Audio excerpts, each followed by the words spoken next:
पुंडलिक वरदे हरिविठ्ठल श्री ज्ञानदेव तुकाराम गोपाल कृष्ण भगवान की जय। मौली ज्ञानेश्वर महाराज की जय। जगद्गुरु तुकाराम महाराज की जय। देवा आता ऐसा करी उपकार, देवा आता ऐसा करी उपकार, देहाचा विसर पाडी मज, तरीच हा जीव सुख पावे माझा, बरे केशराजा कळो आले। ठाव देही चित्ता राखे पायापासी, सकळ वृत्तीसी अखंडित। आस भय चिंता लाज काम क्रोध, तोडावा संबंध यांचा माझा। मागणे ते एक हेचे आहे आता, नाममुखी संत संग देई, तरीच हा जीव सुख पावे माझा, बरे केशराजा कळो आले। तुका म्हणे नको वरपंगी देवा,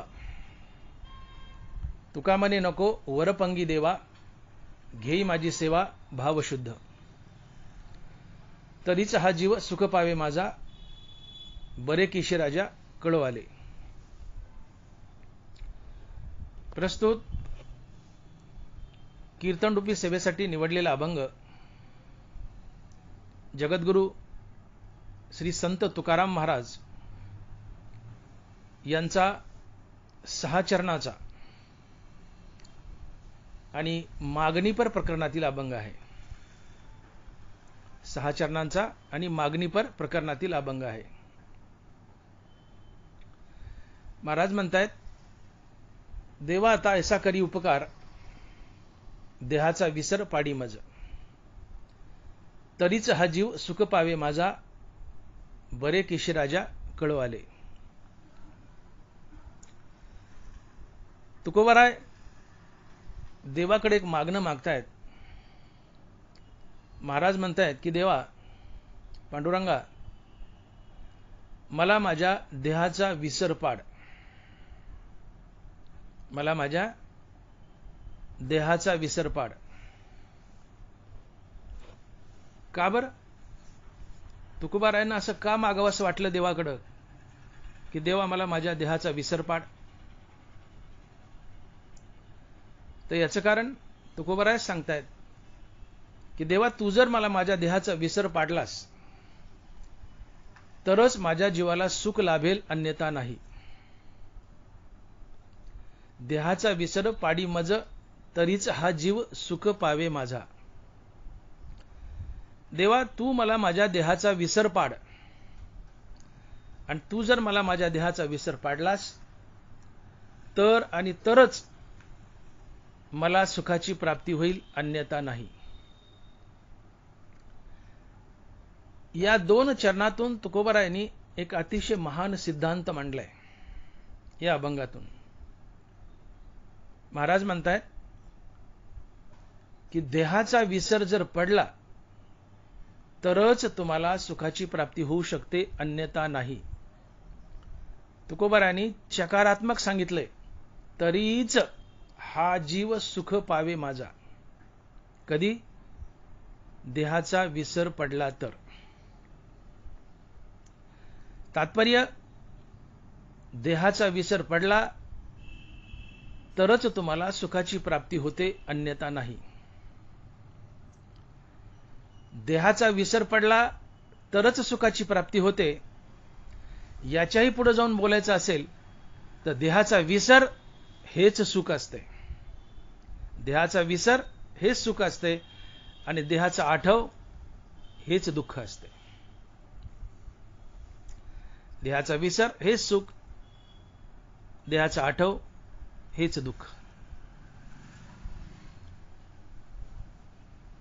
सुखदुःख हा मनाचा धर्म आहे। देहाचा आठव आणि देहाचा विसर हाही मनाचा धर्म आहे। मन मनरूपात असेल तर तुम्हाला देहाचा आठव होतो,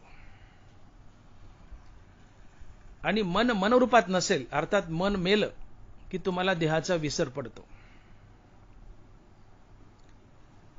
ज्यावेळेस तुमचं मन मरेल तेव्हाच तुम्हाला देहाचा विसर पडतो आणि सुखाची प्राप्ती होते. आणि म्हणून जोपर्यंत मन मनरूपात आहे तोपर्यंत तुम्हाला सुखाचा अनुभव येत नाही. कुठल्या तरी कारणानं तुमचं मन मरावं लागतं आणि ज्यावेळेस मन मरेल तेव्हाच तुम्हाला सुखाचा अनुभव येतो, अन्यथा सुखाचा अनुभव येत नाही. आणि हे मन रामनामानं मरतं. मन रामनामानं मरतं. आणि म्हणूनच ज्ञानोबा लिहितायत की रामकृष्ण नामे उन्मनी साधली तयासी लाधली सकळ सिद्धी. यातलं पहिलंच घ्यायचं, रामकृष्ण नामे उन्मनी साधली. रामकृष्ण नामानं मनाचं उन्मन होतं. मनाचं उन्मन होणं म्हणजे मन परमात्म्यात जाऊन लीन होणं, परमात्म्यात जाऊन विलीन होणं. एक प्रकार हे मनाचं मरणच आहे. मन परमात्म्यात जाऊन लीन झालं, विलीन झालं, याचा अर्थ ते मेलच. आणि म्हणून सरळ सरळ मनाचं उन्मन होणं म्हणजे मन मरणं. रामनामानं मन मरतं. मन मेलं की देहाचा विसर पडतो आणि देहाचा विसर पडला की तुम्हाला सुखाची प्राप्ती होते. आणि म्हणूनच तुकोबाराय देवाकडे मागणं मागतायत अभंगाच्या पहिल्या चरणात की देवा आता ऐसा करी उपकार देहाचा विसर पाडी मज, तरीच हा जीव सुख पावे माझा बरे केशी राजा कळो आले. तुकोबाराय देवाकडे मागणं मागतायत, हे पांडुरंगा मला माझ्या देहाचा विसर पाड. का? जर मला माझ्या देहाचा विसर पडला तर आणि तरच मला सुखाची प्राप्ती होईल, अन्यथा नाही. अर्थात हा एक फार महान सिद्धांत आहे. तुकोबारायांनी या 2 चरणातून एक महान सिद्धांत मांडलाय. हा फार मोठा सिद्धांत आहे. तुकोबाराय सांगू इच्छित आहेत की तुम्हाला तुमच्या देहाचा विसर पडला तरच सुखाची प्राप्ती होते, अन्यथा नाही. सकारात्मक सांगितले, तरच सुखाची प्राप्ती होते, अन्यथा नाही. देहाचा विसर पाडी मज तरीच हा जीव सुख पावे माझा. सकारात्मक सांगितले. देहाचा विसर पडला तरच सुखाची प्राप्ती होते, अन्यथा नाही. याच्या पुढे जाऊन बोलायचं झालं तर देहाचा विसर हे सुख असते आणि देहाचा आठव हे दुःख असते. आणि म्हणून मन मनरूपात असलं की देहाचा आठव होतो, मन देह भानावर असतं. आणि मन मेलं, मन मनपणात असलं की देहाचा आठव होतो, ते देहभानावर असते. आणि मन मेलं की ते आत्मभानावर असते. मन मेलं की देहाचा विसर पडतो आणि देहाचा विसर पडला की सुखाची प्राप्ती होते. आणि म्हणून मी बोलून गेलो की जोपर्यंत मन मनरूपात आहे तोपर्यंत तुम्हाला कधी सुखाचा अनुभव येत नाही. माझं वाक्य काळजावर करून ठेवा, जोपर्यंत मन मनरूपात आहे तोपर्यंत तुम्हाला सुखाचा कधीच अनुभव येणार नाही. कुठल्या तरी कारणानं मन मरावं लागतं तेव्हाच तुम्हाला सुखाचा अनुभव येतो. आणि म्हणून सुख आणि दुःख या 2 गोष्टीची व्याख्या करताना ज्ञानोबा ज्ञानेश्वरीत लिहित आहेत, किंबहुना सोये जीवात्मयाची लाहे तेत जे होये तया नाव सुख. आणि ऐसी हे अवस्था न जुडिता पार्था जिजे ते सर्वता दुःख जाणे. ज्ञानोबारायांनी ज्ञानेश्वरीत केलेल्या सुख आणि दुःखाच्या व्याख्या, किंबहुना सोये जीवात्मयाची लाहे तेत जे होये तया नाव सुख. कोणत्याही कारणामुळे, मग तो विषयभोग असो अथवा हरिनाम असो, कोणत्याही कारणामुळे ज्यावेळेस तुमचं मन अंतर्मुख बनतं त्यावेळेस ते अंतर्मुख झालेलं मन हृदयस्थ रामाला जाऊन भेटतं. मन आणि हृदयस्थ राम यांच्या भेटीतून मनाला स्थिरता लाभते आणि मनाच्या स्थिरतेतून येणारा अनुभव हे सुख असतं. आणि ज्याला अशी अवस्था जोडता येत नाही त्याला ज्ञानोबा दुःख म्हणतात. आणि ऐसी हे अवस्था न जुडिता पार्था जिजे ते सर्वता दुःख जाणे. तुम्ही रामनाम घेतले, रामनामाने मनाची अंतर्मुक्ता साधलीये,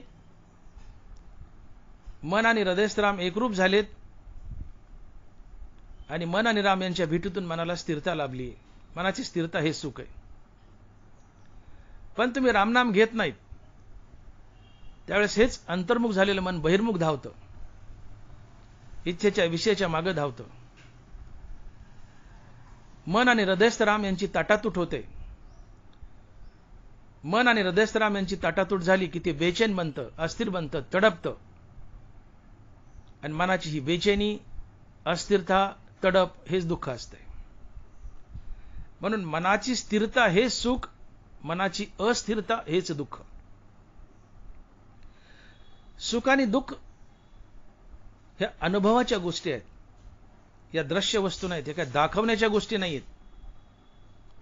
सुख दुःख हा एक अनुभव आहे, ही एक फिलिंग आहे, ही एक जाणीव आहे. सुख दुःख हा एक अनुभव आहे. आणि म्हणून मनाच्या स्थिरतेतून येणारा अनुभव म्हणजे सुख, आणि मनाच्या अस्थिरतेतून येणारा अनुभव म्हणजे दुःख. म्हणून कुठल्याही कारणामुळे, तर कुठल्याही कारणामुळे म्हणण्यापेक्षा हरिनामच म्हणलेलं सरळ सरळ ठीक राहील. कारण हरिनामच एक अशी गोष्ट आहे की जे मनाला स्थिर करू शकतं किंवा अंतर्मुख बनवू शकतं. ज्यावेळेस तुम्ही हरिनाम घेता, रामनाम घेता, त्यावेळेस तुमचं मन रामनामामुळे तात्काळ अंतर्मुख बनतं. अंतर्मुख झालेलं मन हृदयस्थ रामप्रभूला जाऊन भेटतं. मन आणि हृदयस्थ राम यांच्या भेटीतून मनाला स्थिरता लाभते, आणि मनाच्या या स्थिरतेतून येणारा अनुभव हे सुख असतं. मन स्थिरावलं, मन स्थिरावलं, तुम्हाला सुखाचा अनुभव आला. आता मन स्थिरावणं म्हणजे काही काळ मन मरणच होय. मन स्थिरावलं म्हणजे काही काळ ते मेलच. आणि मन मेलं की देहाचा विसर पडतो, आणि देहाचा विसर पडला की सुखाची प्राप्ती होते. मन अंतर्मुख झाले, हृदयस्थ रामाला भेटले, स्थिरावलंय अर्थात मेलय. मन मेलं, स्थिरावलं की सुखाचा अनुभव येतो, आणि देहाचा विसर पडल्याही सुखाचा अनुभव येतो. परंतु देहाचा विसर पडण्यासाठी मन मरावं लागतं, स्थिरावं लागतं. मन स्थिरावलंय, मन मेलय, आणि मन मेलं की देहाचा विसर पडतो. आणि मग म्हणून देहाचा विसर पडल्यावर सुखाची प्राप्ती होते असं म्हणण्यापेक्षा मन मेलं की सुखाची प्राप्ती होते, मन स्थिरावलं की सुखाची प्राप्ती होते. म्हणून मनाचं मरण हेच सुख आहे, मनाचं स्थिरावणं हेच सुख आहे. आणि म्हणून दोन्ही गोष्टी एकत्र घेतल्या चालतात की देहाचा विसर पडला आणि मन मेलं की सुखाची प्राप्ती होते, किंवा नुसतं मन मेलं की सुखाची प्राप्ती होते असं म्हटलं तरी चालतं. कारण मन मेलं तरच देहाचा विसर पडतो. मन मेलं देहाचा विसर, देहाचा विसर सुखाची प्राप्ती. पर्यायाने मन मेलं म्हणूनच सुखाची प्राप्ती. आणि म्हणून मन मेलं की सुखाची प्राप्ती होते, किंवा मन मेलं आणि देहाचा विसर पडला, या दोन्ही गोष्टींनी सुखाची प्राप्ती होते असं बोललं तरी चालतं. तात्पर्य, देहाचा विसर पडल्यावर सुखाची प्राप्ती होते असं म्हणण्यापेक्षा मन मेलं की सुखाची प्राप्ती होते. कारण मन मेलं की देहाचा विसर आहे, देहाचा विसर की सुखाची प्राप्ती आहे. आणि म्हणून तुकोबरा देवाकडे मागणं मागतात की देवा माझ्यावर एक उपकार कर.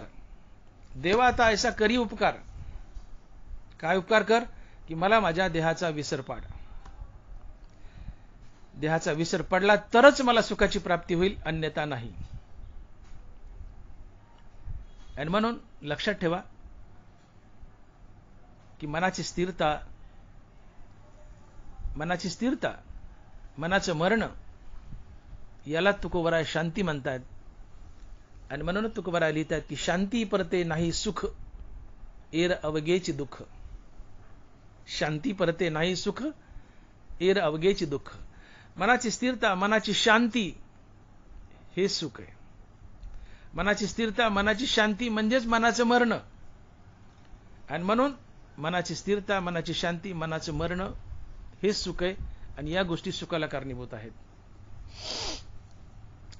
तुम्ही रामनाम घेतलंय, मन अंतर्मुख झाले, अंतर्मुख झालेलं मन हृदयस्थ रामाला भेटले. मन आणि हृदयस्थ राम यांच्या भेटीतून मनाला स्थिरता लाभली आहे.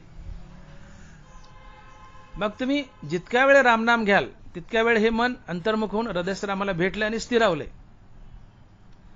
तुम्ही अखंड रामनाम घेतलं तर मन हृदयस्थ रामाला भेटून कायमचं स्थिरावेल, तिथे त्याची आत्यंतिक निवृत्ती होईल. पण तुम्ही हंगामी रामनाम घेता, मधून घेता, मधून विसरता, तर जितका वेळ रामनाम चालू आहे तितका वेळ मनाची अंतर्मुक्ता, मन स्थिरावलंय, हृदयस्थरामाला एकरूप झालंय, इथं मनाची लयरूप निवृत्ती होईल. तुम्ही थोड्या काळाकरता नाम घेताय देवाचं, मन अंतर्मुख झाले, हृदयस्थरामाला भेटले, रामामध्ये डिझॉल्व्ह झाले, रामात विलीन झाले, स्थिरावले, पण तुम्ही काही काळाचं रामनाम घेताय, इथं लय होईल, पण क्षणभर लय होईल, आणि म्हणून ही मनाची लयरूप निवृत्ती असेल काही काळाकरता. पण तुम्ही अखंड रामनाम घेताय, नित्या सत्या अमित हरिपाठ जशी, रिकामा अर्धगडी राहू नको, लावी मना पिसे गोविंदाचे, छंद या नामाचा घेतलासे, हो सदा नाम घोष करू हरिकथा. असं जर नाम असेल, अखंडित नाम असेल, तर अखंडित अंतर्मुक्ता आणि अखंडित हृदयस्थरामाशी एकरूप होईल, अखंडित हृदयस्थरामात डिझॉल्व्ह होईल, अखंडित त्याला स्थिरता लाभेल, अखंडित हे मरेल, आणि तर मनाची अत्यंतिक निवृत्ती असेल. आणि अशी अत्यंतिक निवृत्ती झाली मनाची की देहाचा विसर कायमचाच पडतो, देहाचा विसर कायमचाच पडतो, आणि देहाचा कायमचा विसर पडला की तुम्हाला कायमचं सुख लाभतं, आणि हे मोक्ष सुख असते. हो, मनाची अत्यंतिक निवृत्ती झाली आहे की तुम्हाला देहाचा कायमचा विसर पडतो, आणि देहाचा कायमचा विसर पडला की तुम्हाला मोक्ष सुख लाभतं. देहाचा कायमचा विसर हा मोक्ष असतो. आम्ही मोक्ष भोगतो. मोक्षाची व्याख्या काय आहे? अहंकारासहित मनाचा मनपणा नाहीसा होणं हाच मोक्ष असतो. दुःखाची अत्यंतिक निवृत्ती आणि परमानंदाची प्राप्ती ही मोक्षाची व्याख्या आहे वेदांत शास्त्राने केलेली. तर ज्ञानोबा राय, नाथ महाराज आणि तुकोबा राय यांनी मोक्षाची काय व्याख्या केली? अहंकारासहित मनाचा मनपणा नाहीसा होणे हाच मोक्ष असतो. अहंकार गेला तुका म्हणे देव झाला, तुकोबा राय. अहंकार जाणं अर्थात मनासहित, अर्थात अहंकारासहित मनाचा मनपणा नाहीसा होणे हाच मोक्ष. अहंकारासहित मनाचा मनपणा नाहीसा होणे हाच मोक्ष. अहंकार मनात वास करतो, मन मेले की आतला अहंकार मरतो. गरोदर बाई आहे, बाई मेली की आतला गर्भ मरतो, त्याला वेगळं मारायची गरज नाही. मन मेले की आतला अहंकार मरतो, आणि म्हणून मनाचं उन्मन होणं, मनाची अत्यंतिक निवृत्ती होणं हाच मोक्ष आहे. कारण अहंकार मनात वास करतो, मनाची अत्यंतिक निवृत्ती म्हणजे मन मेलंय, परमात्म्यात विलीन झाले, हीच मुक्ती असते. आणि म्हणून अहंकारासहित मनाचा मनपणा नाहीसा होणं हाच मोक्ष आहे. म्हणून तुकोबाराय म्हणतायत की अहंकार गेला तुका म्हणे देव झाला. अहंकार जाणं, मन मरणं हाच मोक्ष आहे. तुकोबाराय. नाथ महाराज म्हणतात, देह अहंतेचे दृढपण त्याची बद्धतेचे लक्षण, देह अहंतेचे निरसन मुक्तता जाण नावतया. देह अहंतेचे निरसन मुक्तता जाण नावतया. निरसन म्हणजे जाणे, देह अहंता जाणे अर्थात अहंकार जाणे हाच मोक्ष आहे. नाथ महाराज, देह अहंतेचे निरसन मुक्तता जाण नावतया. ज्ञानोबा बोलतायत, तसे मनपण मुद्दल जाय मग अहंभावाधिक के आहे, म्हणून शरीरेची ब्रह्म होय अनुभवितो. मनपण मुद्दल जाय मग अहंभावाधिक के आहे.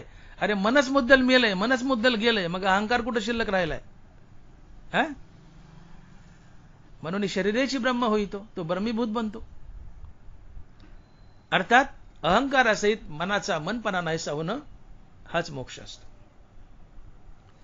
आणि मग ज्यावेळेस अहंकार आणि मन दोन्ही मेलेत, रामनामानं मन अंतर्मुख झाले, हृदयस्थ रामाला भेटले, हृदयस्थ रामाला भेटून ते रामात डिझॉल्व्ह झाले, विलीन झाले, स्थिरावले, कायमचं स्थिरावले आणि कायमचं मेले. इथं देहाचा कायमचा विसर पडतो, आणि देहाचा कायमचा विसर पडला की तुम्हाला कायमचं सुख लाभतं, आणि हे मोक्ष सुख असतं. हे मोक्ष सुख असतं. का? आता मन राहिलं नाही ना, अहंकारासहित मन जाणं हाच मोक्ष आहे. आणि म्हणून मोठी गंमत आहे. जसा समुद्र स्वतःशीच खेळत असतो, तसा परमात्मा एक प्रकारे स्वतःशीच खेळत असतो. तुकोबाराय बोलले, क्षराला सागर गंगा उगी मिळे, आपणची खेळे आपणासी. क्षराला सागर गंगा उगी मिळे, आपणची खेळे आपणासी. उन्हाळ्यामध्ये सूर्याच्या प्रखर उष्णतेने समुद्राचं पाणी वाफेच्या रूपात शोषून घेतलं जातं. ही वाफ उंच आकाशात जाते, तिचे ढग बनतात आणि पावसाळ्यामध्ये त्या ढगाला थंड हवा लागली की पाऊस पडतो. हेच पावसाचं पाणी नद्याच्या मार्गातून, नद्याच्या माध्यमातून पुन्हा समुद्राला येऊन मिळतं आणि स्थिरावतं. पाणी कुठून निघालं? समुद्रापासून. कुठे येऊन मिळालं? समुद्राला, आणि मग स्थिरावलं. तसं मन हे परमात्म्यापासून निघतं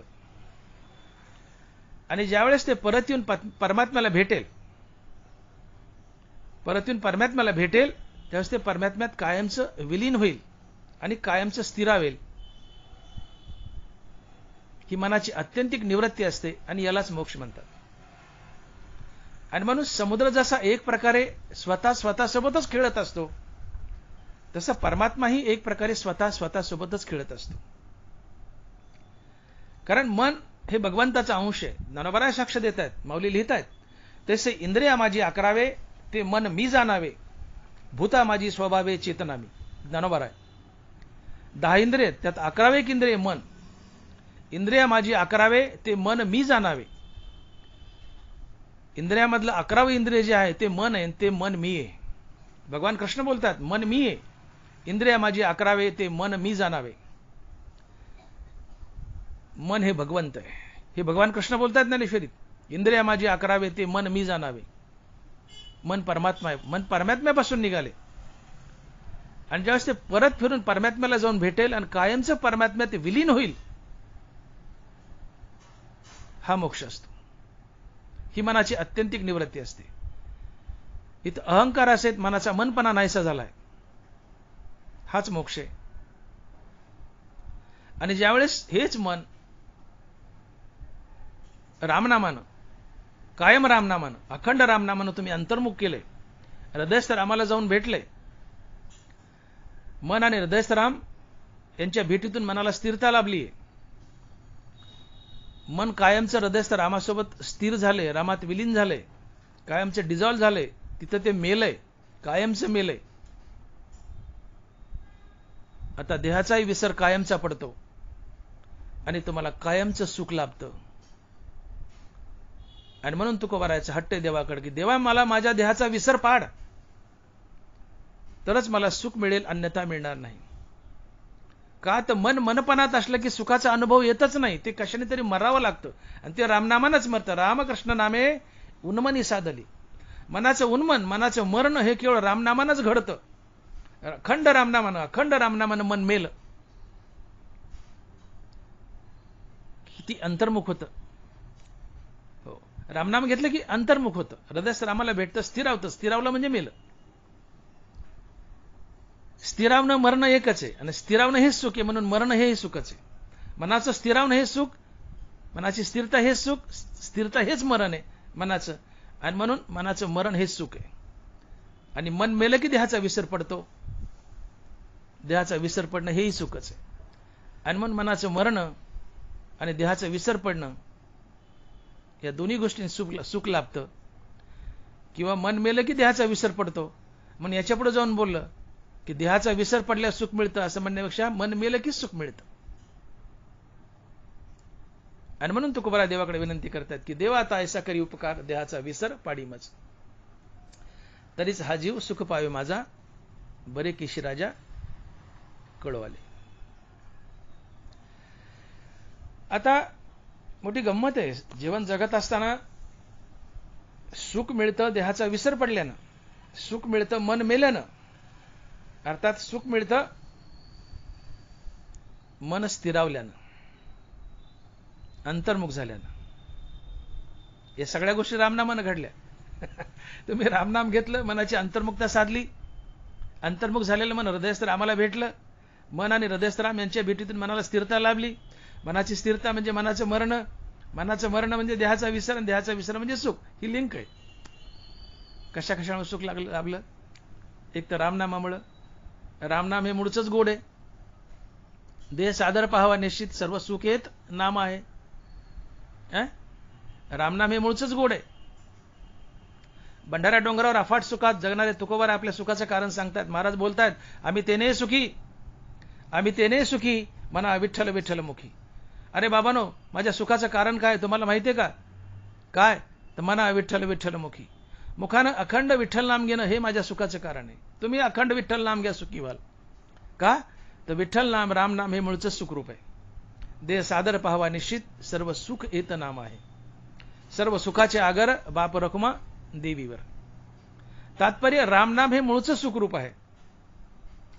आणि रामनाम घेतल्यामुळं मन अंतर्मुख झालंय, ते हृदयस्थ रामाला भेटले. मन आणि हृदयस्थ राम यांच्या भेटीतून मनाला स्थिरता लाभली. मनाची स्थिरता हेच सुख. अशा प्रकारे दोन गोष्टींनी तुम्हाला सुख मिळालं. पहिलं काय? रामनाम हे मनचंच, रामनाम हे मूळचं सुखरूप आहे. तुम्हाला दोन गोष्टी सुख मिळाले. कोणत्या कोणत्या? की रामनाम हे मूळचं सुखरूप आहे. तुम्ही रामनाम घेतले की तुम्हाला सुखाची प्राप्ती झालीच. दिवस उगवलाय आणि उजळलं नाही असं कधीच घडत नाही. तसं रामनाम घेतलंय आणि सुखाचा अनुभव आला नाही असं कधीच घडत नाही. रामनाम घेतले की सुखाचा अनुभव येतोच. का? तर रामनाम मूळचं सुखरूप आहे. सर्व सुख येतं नाम आहे. रामनाम हे मूळचं सुखरूप आहे. म्हणून तुम्हाला रामनाम घेतलं की सुख लाभतं. हे एक कारण सुखाचं. आणि दुसरी गोष्ट, तुम्ही रामनाम घेतलं मन अंतर्मुख होतं. अंतर्मुख झालेलं मन हृदयस्थ रामाला भेटतं. मन आणि हृदयस्थ राम यांच्या भेटीतून मनाला स्थिरता लाभते. आणि मनाच्या स्थिरतेतून येणारा अनुभव सुख असतंय. हे सुख मिळण्याचं दुसरं कारण. अशा प्रकारे रामनामाने तुम्हाला दुहेरी सुख लाभतं. दोन प्रकारे सुख लाभतं. आणि म्हणून सुखाचं साधन जर काय असेल तर ते एक मात्र रामनाम आहे, दुसरं काही नाही. पण दैनंदिन जीवनात जीवन जगत असताना आम्हाला असं वाटतं की विषय सुख देतात. रामनाम सुख देते असं आम्हाला वाटतच नाही. आम्हाला जीवन जगताना असं वाटतं की विषय सुख देतात. मोठी मौज आहे इथं. कसा विरोधाभास आहे बघा. सुख मिळतं फक्त आणि फक्त रामनामानं. कसं मिळतं मी सांगितलं. बस जीवन जगत असताना वैश्विक पातळीवर जे लोक जीवन जगतात त्यांना असं वाटतं की विषयाने सुख मिळतं. आम्ही 3 तास सिनेमा पाहिला, आम्हाला सिनेमाने सुख मिळालं. आम्ही गुलाबजामुन खाल्ले, आम्हाला गुलाबजामुनने सुख मिळालं. लोक सरळ म्हणतात आम्ही भोग घेतो, मजा करतो, विषय भोगतो, त्याने आम्हाला सुख मिळतं. बाबांनो, विषयात सुख नसतंच. ज्ञानोबा बोलले की विषयी सुख आहे हे बोलण्याची सारिके नव्हे, तरी विद्युत स्फुरणे कान पाहे जगा माझी. विषयात सुख आहे हे बोलण्यासारखंच नाही म्हणले. विषयात सुख नसतंच. मग विषयात सुख नसताना विषयात सुख असल्यासारखं का वाटतं? तर याचं कारण इच्छित विषय प्राप्त होणं आणि मनाची अंतर्मुखता साधणं, या दोन्ही गोष्टी एकदाच घडतात. आणि मन अंतर्मुख झालं, विषय भोगताना मन अंतर्मुख झालं की ते हृदयस्थ रामाला भेटतं. मन आणि हृदयस्थ राम यांच्या भेटीतून मनाला स्थिरता लाभते. आणि मनाची स्थिरता हे सुख आहे. मनाची स्थिरता हे सुख आहे. मग तुम्हाला सुख कोणी दिलं? विषयाने का मनाच्या अंतर्मुक्तेने? विषयाने नव्हे, मनाच्या अंतर्मुक्तेने. बघा, लक्ष द्या. इच्छित विषय प्राप्त झालाय, इच्छित विषय प्राप्त झाला की तात्काळ मन अंतर्मुख होतं. इच्छित विषय प्राप्त होणं आणि मनाची अंतर्मुक्ता साधणं दोन्ही गोष्टी एकदाच घडतात. मग मन अंतर्मुख झाले विषय भोगताना, ते हृदयस्थ रामाला जाऊन भेटले. मन आणि हृदयस्थ राम यांच्या भेटीतून मनाला स्थिरता लाभली. मनाची स्थिरता हेच सुख आहे. एक गोष्ट. आणि आता हेच मन हृदयस्थ रामाशी एकरूप झाले, ते हृदयस्थ रामापासून सुखाचा प्रभाव आणून मांडतं आणि विषयात मांडतं आणि विषयाला गोडी आणतं. आणि म्हणून विषय सुखरूप वाटतात. विषय हे मूळचे सुखरूप नसतात. विषय भोगताना मन अंतर्मुख झाले, ते हृदयस्थ रामाला भेटले. या मनाने हृदयस्थ रामापासून सुखाचा प्रवाह वाहून आणलाय आणि विषयात मांडलाय आणि विषयाला गोडी आली. विषय मूळचे गोड नसतात. एक बाहेर इलेक्ट्रिक डीपी आहे, घरामध्ये वायर आहे, बल्ब आहे, मीटर आहे, बोर्ड आहे, सगळं व्यवस्थित आहे. डीपी मधून लाईट येतो, बोर्डातून वायर मार्फत बल्ब पास जातो आणि बल्ब लागतो. आता तुम्ही हे बोर्डावरचे फ्यूज काढून घ्या. डीपीत करंट आहे, इकडे बल्ब चांगला आहे, तरी बल्ब बंद पडतो. का? की डीपीतला करंट बल्ब पर्यंत वाहून नेण्याचं काम बोर्डावरचं फ्यूज करतं आणि बल्ब लागतो. तसं हृदयात सुखरूप राम नामाची डीपी उभी आहे आणि विषय हा बल्ब आहे आणि मन हे फ्यूज आहे. इथं गंमत कशी घडती मग? इच्छित विषय प्राप्त होणं आणि मनाची अंतर्मुखता साधणं, दोन्ही गोष्टी एकदाच घडतात. विषय भोगताना मन अंतर्मुख झाले, अंतर्मुख झालेलं मन हृदयस्थ रामाला भेटले. मन आणि हृदयस्थ राम यांच्या भेटीतून मनाला स्थिरता लाभली आहे. मनाची स्थिरता हेच सुख, हे एक सुखाचं कारण. आणि दुसरं कारण, आता हेच हृदयस्थ रामाशी एकरूप झालेलं मन या रामापासून सुखाचा प्रवाह वाहून आणतं आणि विषयात मांडतं आणि विषयाला गोडी येते. विषय मूळचे सुखरूप नसतात. विषयाला गोडी कोणी आणली? विषय भोगताना अंतर्मुख झालेल्या मनानं हृदयस्थ रामापासून सुखाचा प्रवाह वाहून आणला आणि विषयात मांडला आणि विषयाला गोडी आणली. म्हणून विषय गोड वाटतात. विषय मूळचे गोड नसतात. कारण विषयी सुख आहे हे बोलण्याची सारिके नव्हे, तरी विद्युत स्फुरणे कान पाहे जगा माझी. विषयात सुख नसतंच. मग विषयात सुख नसताना विषयात सुख आहे असं का वाटतं? तर विषय भोगताना तात्काळ मन अंतर्मुख होतं.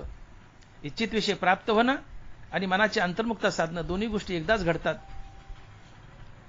हे अंतर्मुख झालेलं मन हृदयस्थ रामाला भेटतं. मन आणि हृदयस्थ राम यांच्या भेटीतून मनाला स्थिरता लाभते. मनाची स्थिरता हेच सुख, हे एक कारण. आणि दुसरं कारण, हे रामप्रभूशी एकरूप झालेलं मन सुखाचा प्रवाह वाहून आणतं आणि विषयात मांडतं आणि विषयाला गोडी आणतं, हे दुसरं कारण. अशा प्रकारे विषयात सुख नसताना विषयात सुख वाटतं, ते त्याचं कारण आहे. पण विषय सुखरूप नसतात. विषयाला गोडी आणली ती मनाने आणली. हृदयस्थ रामापासून सुख वाहून आणले आणि विषयात मांडले. हे अंतर्मुख झालेल्या मनानं हृदयस्थ रामापासून सुखाचा प्रवाह आणून हृदयस्थ रामापासून सुखाचा प्रवाह वाहून आणून विषयात मांडला आणि विषयाला गोडी आणली. विषय सुखरूप नसतात. विषय जर सुखरूप असतील तर तुम्हाला सदा सर्व काळ विषयातून आनंद मिळावा. पण तसं होत नाही. विषय जर सुख देत असतील तर विषयातून तुम्हाला सदा सर्व काळ आनंद मिळावा, सुख मिळावं, पण मिळत नाही. का? उदाहरण बघा. एक मनुष्य गुलाबजामुन खातोय, मटक्या मारत गुलाबजामुन खातोय. गुलाबजामुन खाऊन गुलाबजामुन मधला आनंद लुटतोय. वाह, क्या मजा आ रहा है, क्या मजा आ रहा है, का गोड लागलेत. मटक्या मारत गुलाबजामुन खातोय. गुलाबजामुन खातोय, गुलाबजामुन गोड लागतात, गुलाबजामुन मधला आनंद भोगतोय. तेवढ्यात त्याची बायको पळत येते आणि म्हणते, अवधानी आपले दोन्ही बैल मेले, अवधानी आपले दोन्ही बैल मेले. तो गुलाबजामुन खाणारा मनुष्य गुलाबजामुनचं ताट पुढे ढकलतो आणि ओक्सा बोक्सी रडू लागतो. बाजूला तुमच्या आमच्यासारखे खुडील माणसं असतात. ते म्हणतात, मामा खाना हो गुलाबजामुन, मामा खाना हो गुलाबजामुन. तर ते मामा म्हणतो, आता कसे गोड लागतील. का बर? त्यातली साखर पडून गेली. का आता का गोड लागणार? बैल मारायच्या आधी गुलाबजामुन गोड लागत होते, तेच गुलाबजामुन आहेत. बैल मारायच्या आधी गोड लागत होते, आता बैल मेल्यावर गोड लागणार. का? बैल मारायच्या आधी गोड का लागत होते? गुलाबजामुन खाताना मन अंतर्मुख झालं. अंतर्मुख झालेलं मन हृदयस्थ रामाला भेटलं. मन आणि हृदयस्थ राम यांच्या भेटीतून मनाला स्थिरता लाभली. मनाची स्थिरता हेच सुख, हे एक कारण. आणि हेच अंतर्मुख झालेलं मन हृदयस्थ रामापासून सुखाचा प्रवाह वाहून आणत होतं आणि गुलाबजामुनमध्ये मांडत होतं, आणि म्हणून गुलाबजामुन गोड लागत होते. गुलाबजामुनमध्ये असलेल्या साखरेमुळे गुलाबजामुन गोड लागत नव्हते. तर गुलाबजामुन खात असताना अंतर्मुख झालेल्या मनानं हृदयस्थ रामापासून सुखाचा प्रवाह वाहून आणला आणि गुलाबजामुनमध्ये मांडला, आणि म्हणून गुलाबजामुन गोड लागले, साखरेमुळे नाही. गुलाबजामुन जर साखरेमुळे गोड लागत असते, आता बैल मेलेत, बैल मेल्यावर त्या गुलाबजामुनमध्ये साखर आहे ना, बैल मेलेत, तेच गुलाबजामुन आहेत, तीच साखर आहे. हा, बैल मेल्यावरही तेच गुलाबजामुन खातोय, तीच साखर आहे, तरी का गोड लागणार? याचं कारण की बैल मेले म्हणून मनाची अंतर्मुखता तुटली. अंतर्मुख झालेलं मन हृदयस्थ रामापासून तुटलं आणि मेलेल्या बैलाच्या दिशेने धावलं.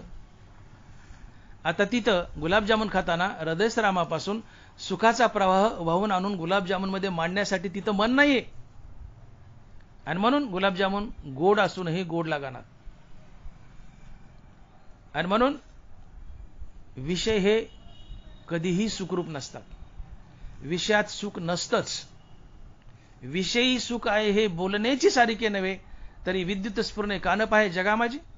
विषयात सुख नसतंच. गुलाबजामुन साखरेमुळे गोड लागत नव्हते. गुलाबजामुन साखरेमुळे जर गोड लागत असतील, गुलाबजामुन साखरेमुळे गोड लागत असते, आता बैल मेल्यावर तीच साखर गुलाबजामुन मध्ये आहे ना, मग का गोड लागणार? तर गुलाबजामुन का गोड लागत होते? गुलाबजामुन खाताना मन अंतर्मुख झालं, हृदयस्थ रामाला भेटलं, हृदयस्थ रामापासून सुखाचा प्रवाह वाहून आणला आणि गुलाबजामुन मध्ये मांडला, आणि गुलाबजामुनला गोडी आली, आणि म्हणून गुलाबजामुन गोड लागत होते, साखरेमुळे नाही. साखरेमुळे म्हणत आता साखर आहे ना, त्यात का गोड लागणार? मग याचा अर्थ विषयात सुख नसतं. इच्छित विषय प्राप्त होणं आणि मनाची अंतर्मुखता साधणं या दोन्ही गोष्टी एकदाच घडतात. आणि मग विषय भोगताना मन अंतर्मुख झालं की ते हृदयस्थ रामाला भेटतं. मन आणि हृदयस्थ राम यांच्या भेटीतून मनाला स्थिरता लाभते. मनाची स्थिरता हेच सुख आहे. आणि हे अंतर्मुख झालेलं मन, हृदयस्थ रामाशी एकरूप झालेलं मन हृदयस्थ रामापासून सुखाचा प्रवाह वाहून आणतं, विषयात मांडतं, आणि विषयाला गुढी येते. हे सुखाचं दुसरं कारण. पर्यायाने सुख हे हृदयस्थ रामापासूनच मिळालं. मन अंतर्मुख झाल्यामुळे हृदयस्थ रामाला भेटलं, स्थिरावलं.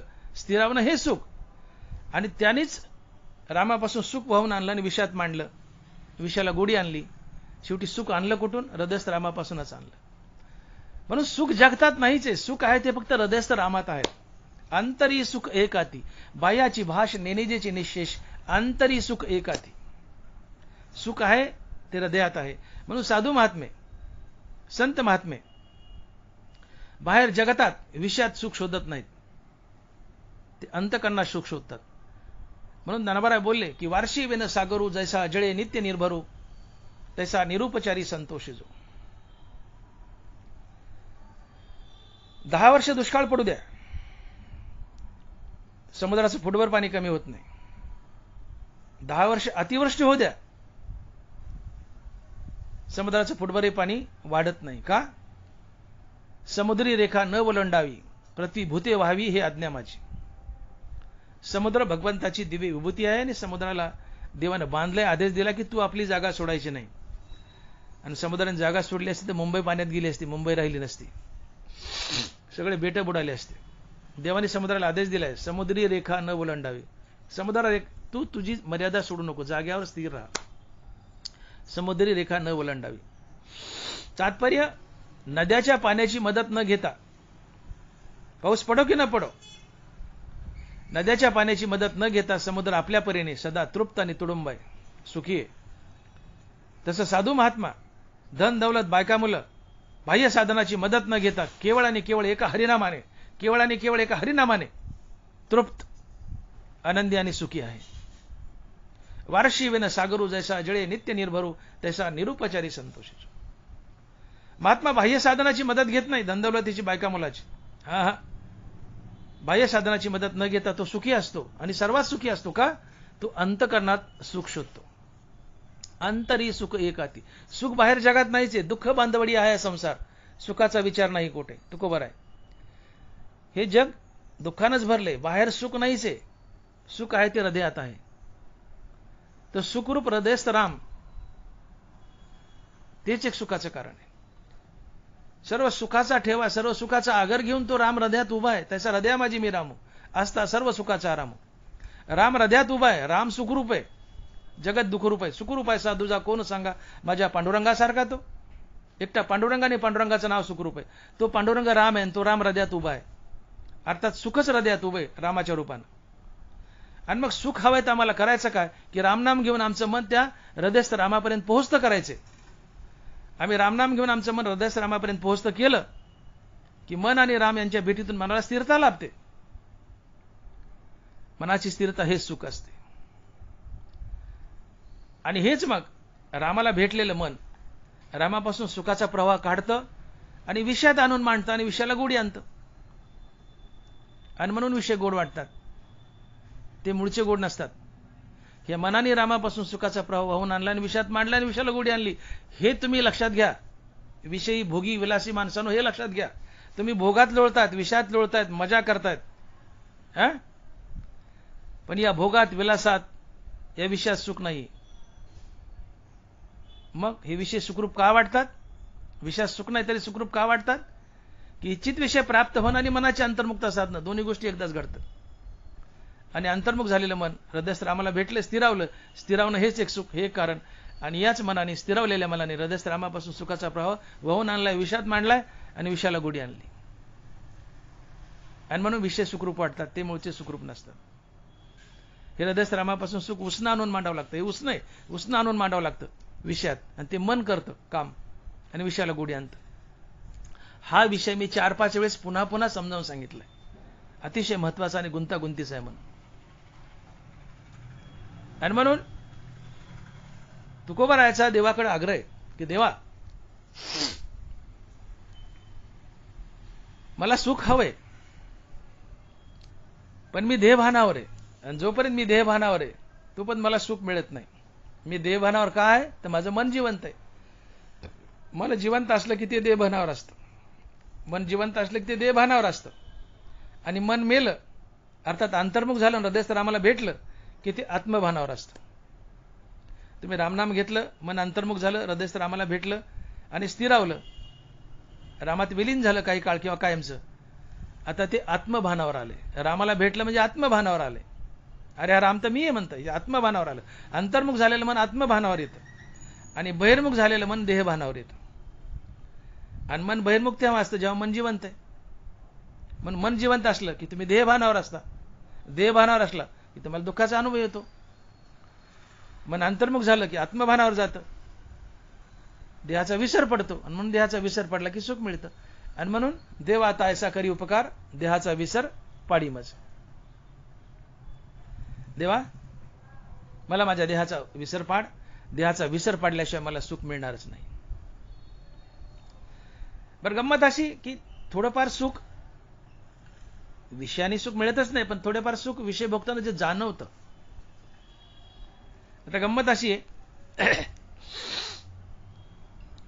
की विषय हे कंटाळवाणे असतात.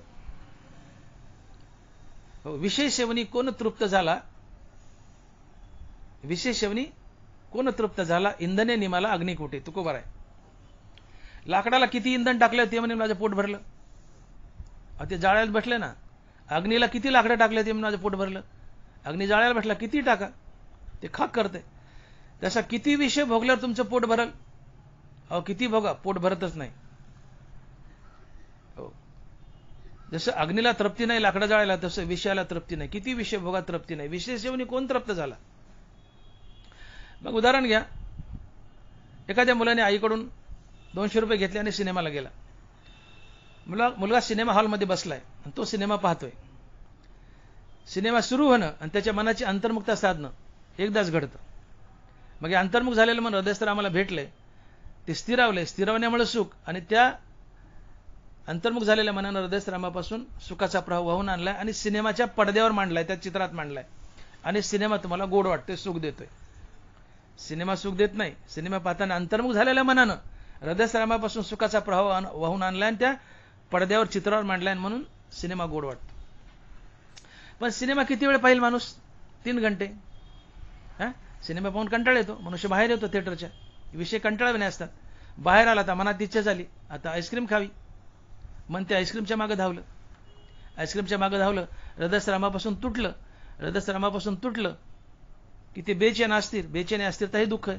आता आईस्क्रीमच्या मागे धावलंय, तुमच्या जीवनात दुःख आलंय. आता आईस्क्रीमच्या स्टॉलवर गेला मुलगा, आईस्क्रीम घेतली, आईस्क्रीम खाऊ लागला. आईस्क्रीम खाणं आणि मनाची अंतर्मुखता साधणं हे दोन्ही गोष्टी एकदाच घडतात. आईस्क्रीम खाताना मन अंतर्मुख झाले, स्थिरावलं. हे स्थिरावणं हे सुख. आणि त्या हृदयस्रावापासून सुखाचा प्रभाव वाहून आणला आणि आईस्क्रीम मध्ये मानलाय. आईस्क्रीमला गोडी आणली. आईस्क्रीम मूळची गोड नाही. हे अंतर्मुख झालेल्या मनानं हृदयस्रावापासून सुख वाहून आणले आणि आईस्क्रीम मध्ये मांडले आणि आईस्क्रीम गोड लागते. पण आईस्क्रीम खाऊन कंटाळा आला की पुन्हा तिसरा विषय मनात, आता मित्राला भेटाव. हे चालूच राहतं, हालपंडाव. इच्छेला तळ नसतो. मनात इच्छा निर्माण होत राहतात आणि इच्छेच्या पाठीमागे मन धावत असतं. जेव्हा मन इच्छेच्या पाठीमागे धावतं त्यावेळेस ते बहिर्मुख असतं. हृदयस्थरामापासून तुटतं आणि हृदयस्थरामापासून तुटलं की ते बेचैन, अस्थिर आणि तडपतं. ही तडप, बेचैनी, अस्थिरता हे दुःख असते. इच्छित विषय प्राप्त झाला की पुन्हा अंतर्मुख होतं, स्थिरावतं. क्षणभर सुखाची प्राप्ती. पुन्हा तो विषय बघून झाला, कारण कंटाळवा नाही विषय, तो बघून झाला पुन्हा नवीन इच्छा, की पुन्हा नवीन इच्छेच्या मागं ती इच्छित वस्तू मिळेपर्यंत पुन्हा बेचैन, अस्थिरता, तडप, कारण रामापासून तुटले की पुन्हा दुःखाचा अनुभव. हा लपंडाव आयुष्यभर चालू असतो. म्हणून क्षणभर सुख, जवा एवढं सुख आणि डोंगर एवढं दुःख हे जीवनात चालू असतं. म्हणून तुकोबाराय बोलले की सुख पाता जवा पाडे, दुःख पर्वता एवढे. अर्थात विषयाने जे सुख मिळतं ते विषयाचं नसतेच, ते अंतर्मुख झालेल्या मनामुळे सुख असते. आणि विषयातून मिळालेल्या सुखात जो भास होतो तेही सुख अंतर्मुख झालेल्या मनानंच दिलं असतं. परंतु हे मिळालेले सुखही, विषयातून मिळालेलं सुखही जवा एवढं असतंय आणि दुःख पर्वत एवढं असतं. का? इच्छा अगणित आहेत, इच्छेला तळ नसतो, विषय कंटाळवाणे आहेत. या इच्छेच्या मागे मन धावत असते आणि मन धावत असल्यामुळे ते रामापासून तुटतं, बेचैन, अस्थिर.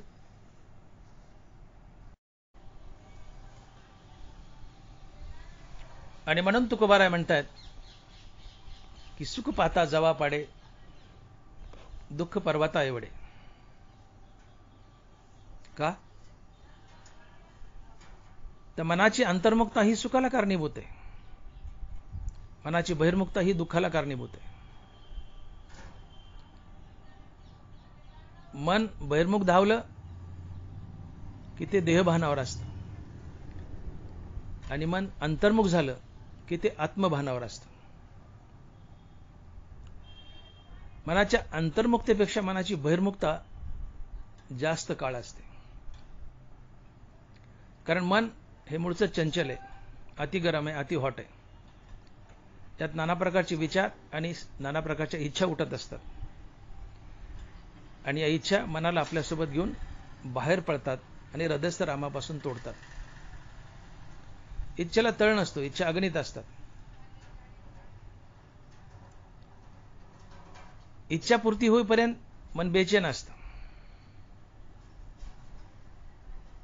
इच्छित विषय प्राप्त झाला क्षणभर अंतर्मुख होईल, पण विषय कंटाळवाणे असतात. तो विषय बघून झाला की त्याला कंटाळ येतो, पुन्हा मनामध्ये नवीन विषय येतो की त्याची अंतर्मुखता तुटते आणि ते पुन्हा त्या नवीन इच्छेच्या मागे धावतं, बहिर्मुख बनतं, हृदयस्थ रामापासून तुटतं. आणि मन आणि हृदयस्थ राम यांची तटातूट झाली की मन बेचैन बनतं, तडपतं, अस्थिर बनतं. मनाची तडप, बेचैनी, अस्थिरता हे दुःख असते. म्हणून मन अंतर्मुख फार थोड्या वेळा करता असतं. मन सुखही अतिशय थोडं, अर्थात जवळ एवढं मिळतं. मन बहिर्मुख जास्त वेळ असतं, म्हणून दुःखही पर्वता एवढं असतं. म्हणून तुकोबाराय म्हणतात की सुख पाहता जवा पाडे, दुःख पर्वता एवढे. मनाची अंतर्मुखता ही सुखाला कारणीभूत आहे, मनाची बहिर्मुखता दुःखाला कारणीभूत आहे. मनाची अंतर्मुखता ही फार थोडा वेळ असते, बहिर्मुखता जास्त वेळ असते आणि बहिर्मुखता ही दुःखाला कारणीभूत आहे. आणि म्हणून दुःख पर्वता एवढं आहे, सुख अगदी जवळ एवढं आहे. आणि म्हणून तुकोबाराय म्हणतात की सुख पाहता जवा पाडे, दुःख पर्वता एवढे. आणि तसा विचार केला तर विषयातून मिळणारं सुख हे विषयाने दिलेलंच नसतं, ते मनाच्या अंतर्मुक्तेमुळेच मिळालेलं असतं. आपण बोलून गेलो मागच्या व्हिडिओमध्ये. विषयात सुख नसतंच, परंतु दाटूमोठी विषयात सुख मिळते असं वाटलंही तर ते जवापाडा असतं आणि दुःख डोंगरा एवढं असतं. आणि म्हणून तुकोबारा देवाकडे विनंती करतायत, मागणी मागतायत की देवा, विषयातून सुख मिळत नाही. मग संसारात जर सुख हवंय तर ते फक्त देहाचा विसर पडल्यावरच मिळू शकतं, अन्यथा नाही. आणि देहाचा विसर तेव्हाच पडतो की ज्यावेळेस मन मरतं, आणि मन तेव्हाच मरतं की जेव्हा आम्ही मुखाने रामनाम घेतो. हे समीकरण आहे. अर्थात रामनामानं मनाची अंतर्मुक्ता साधली, मन हृदयस्थ रामप्रभूला जाऊन भेटलं, मन आणि हृदयस्थ राम यांच्या भेटीतून मनाला स्थिरता लाभली. मनाची ही स्थिरता हे सुख असतं. मन स्थिरावलंय म्हणजेच मेलंय. मन मेलं म्हणजे देहाचा विसर पडला. देहाचा विसर पडला म्हणजे सुखाची प्राप्ती झाली. पण देहाचा विसर का पडला? मन मेलंय अंतर्मुख झाल्यामुळं. मग मन मरणं यातून सुख मिळालं आणि देहाचा विसर पडला यातूनही सुख मिळालं. मग मनाचं मरणं आणि देहाचा विसर पडणं या दोन्ही गोष्टी सुख मिळतं. पण याच्या पुढे जाऊन असंही बोललं की देहाचा विसर पडल्यानं सुख मिळतं, असं म्हणण्यापेक्षा मन मेलं की सुख मिळतं. कारण मन मेलं तर देहाचा विसर आहे. म्हणून देहाचा विसर आणि मनाचं मरण दोन्ही गोष्टींनी सुख मिळतं, किंवा देहाचा विसराने सुख मिळालं असं म्हणण्यापेक्षा देहाचं मनाच्या मरणाने सुख मिळालं असं म्हणलं तरी चालू शकतं. मग महाराज म्हणतायत की देवा, देहाचा विसर पडला तरच सुखाची प्राप्ती होते, अन्यथा नाही. आणि मला तर सुख हवंय, म्हणून मला माझ्या देहाचा विसर पाड. आणि मग देहाचा विसर पडण्यासाठी मन मरावं लागतं, आणि मन मरण्यासाठी रामनाम घ्यावं लागतं. आणि देवा, रामनामाशिवाय मन मरूच शकत नाही. याची साक्षात नारायणाने दिली की रामकृष्ण नामे उन्मनी साधली. मनाचं उन्मन, मनाचं मरण हे घडतं ते केवळ रामनामामुळं. मन इतर गोष्टींनी मरू शकत नाही. मरतं ते रामनामानं, मनाचं उन्मन होतं ते रामनामानं. परंतु देवा, हे मन अतिशय चंचल आहे, त्याला आवर घालणं फार कठीण आहे. एका जागेवर बसलं तर 10 दिशा हिंडून आणतं. याचा हिंडण्याचा वेग वाऱ्यापेक्षाही अधिक आहे. मग देवा, मनाला आवर घालण्यासाठी एकच पर्याय, देव आणि देवाचं नाव. मग माझ्या मनाला आवर घालण्यासाठी या मनाला, या चित्ताला तुझ्या पायाजवळ थोडासा ठाव दे, किंवा तुझ्या पायाजवळ थोडीशी जागा दे, म्हणजे ते स्थिर होईल. हे तुकोबारा अभंगाच्या 3ऱ्या चरणात सांगतायत आणि म्हणतायत की ठाव देई चित्ता राखे पायापासी सकळ वृत्तीसी अखंडित. ठाव देई चित्ता राखे पायापासी सकळ वृत्तीसी अखंडित. देवा, मन हे मूळच चंचल आहे, अति हॉट आहे, अति गरम आहे, अति तप्त आहे. हो, ते उकळत आहे. म्हणले नाम घेता मन निवे. निवाव कोणाला लागतं? जे उकळत आहे ते. नामानं निवतं, पण ते उकळत आहे. आणि उकळ्याला गार करण्यासाठी पाणी टाकावं लागतं. आंघोळीला गरम पाणी घेतलं, फार कडक झालं, त्यात इसण टाकावं लागतं, गार पाणी टाकून त्याला गार करावं लागतं, तेव्हा अंगावर घेण्यास योग्य राहतं. नाम घेता मन निवे. हो, त्याला निवायचं म्हणजे ते उकळत आहे, ते हॉट आहे, तप्त आहे, त्याची बहिर्मुख धाव आहे. ते सतत तुम्हाला खायला ओढतं, बेचैन करतं. मन मनोरूपात असलं की ते तडपतच, बेचैन करतं तुम्हाला. आणि बेचैनी, मनाची बेचैनी हेच दुःख असते, मनाची तडप हेच दुःख असते, त्याची बहिर्मुख धाव हेच दुःख असते. कारण बहिर्मुखतेमुळे ते बेचैन अस्थिर असतं, अस्थिरता हेच दुःख असते. मग या बहिर्मुख धावणाऱ्या मनाला, मनाची बहिर्मुखता हेच दुःखाला कारण आहे. हो, मग या बहिर्मुख धावणाऱ्या मनाला अंतर्मुख करण्यासाठी देवा, तू आणि तुझं नाव हेच एक साधन आहे. देवा, तू आणि तुझं नाव हेच एक साधन आहे. मग तू देवा माझ्या मनाला आवर घाल, तुझ्या नामानं माझ्या मनाला आवर घाल आणि तुझ्या पायाजवळ माझ्या मनाला थोडीशी जागा दे, तिथं त्याला कायमचं स्थिर कर. जसं तुकोबाराय बोलले की आता कुठे धावे मन तुझे चरण देखील या. हो, तसं या अभंगात म्हणतात की ठाव दे चित्ता राखे पायापाशी. माझ्या चित्ताला तुझ्या पायाजवळ जागा दे, तिथं कायमचं स्थिर कर.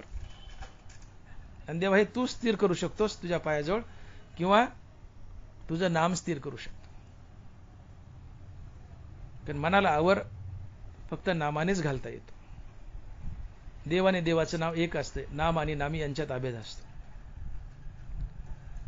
आणि म्हणून मनाची चंचलता, मनाची बहिर्मुखता जे दुःखाचं कारण आहे, तर त्या मनाला अंतर्मुख करून देवा तुझ्या पायाजवळ कायमचं स्थिर करायचं असेल तर याला फक्त तू आणि तुझं नावच स्थिर करू शकतो. म्हणून देवा माझ्या मनाला तुझ्या पायाजवळ जागा दे आणि तुझ्या पायाजवळ स्थिर कर. आणि म्हणून महाराज म्हणतात की ठाव दे चित्ता राखे पायापाशी सकळ वृत्तीशी अखंडित. एक सर्वसाधारण नियम आहे की ज्याचं कुत्रं त्यांनी आवरावं लागतं. ज्याचं कुत्रं त्यांनी आवरावं लागतं. मन, बुद्धी, चित्त, अहंकार ही भगवंताची 4 कुत्री आहेत आणि भगवंतानं आमच्या अंगावर सोडली आहेत. एकदा भागे नारायण स्वय झाला जनार्दन, मन, बुद्धी, चित्त, अहंकार भिन्न, चतुर्धा जान विभागला. नाथ महाराज, मन, बुद्धी, चित्त आणि अहंकार या 4ही गोष्टी नारायण तत्वापासून निघल्यात. एक नारायण या 4 भागात विभागलाय. एकदा भागे नारायण स्वय झाला जनार्दन. एक नारायण तत्व 4 भागात विभागले आणि ते 4 भाग म्हणजे मन, बुद्धी, चित्त आणि अहंकार. अर्थात मन, बुद्धी, चित्त, अहंकार नारायण तत्वापासून निघालीत आणि ज्यावेळेस ती परत येऊन नारायण तत्वात विलीन होतील तेव्हाच ती स्थिरावतात आणि याला मोक्ष म्हणतात. अर्थात मन, बुद्धी, चित्त आणि अहंकार यांचं परत फिरून नारायण तत्वात विलीन होणं हा मोक्ष असतो. हो, आपण बोलून गेलो की मन नारायणापासून निघलंय, परमात्म्यापासून निघलंय. ते परत फिरून जेव्हा परमात्म्यात विलीन होईल, अर्थात अहंकार असेल मनाचा मनपणा नाहीसा होईल, हा मोक्ष असतो. तसं मन, बुद्धी, चित्त, अहंकार या 4ही गोष्टी नारायण तत्वापासून निघाल्यात आणि ज्यावेळेस परत फिरून नारायण तत्वात जाऊन विलीन होतील तिथे त्यांचा कायमचा लय होतो, कायमची निवृत्ती होते आणि हा मोक्ष असतो. तात्पर्य, मन, बुद्धी, चित्त, अहंकार ही भगवंताची 4 कुत्री आहेत आणि भगवंताने आमच्या अंगावर सोडली आहेत. आणि ज्याचं कुत्र त्यांनीच आवरावं लागतं. एखाद्या वेळेस आम्ही जागलीवर जर गेलो एखाद्या माणसाच्या किंवा कोणाच्या घरी गेलो आणि त्या माणसाकडे जर कुत्रा असेल तर कोणी अनोळखी मनुष्य जर आपल्या घरी आला तर कुत्रा अंगावर धावतो. आपण त्या कुत्र्याला हाड म्हणलं तर ते कुत्रं जास्त अंगावर येतं, गळ्यात टांगड्या घालतं.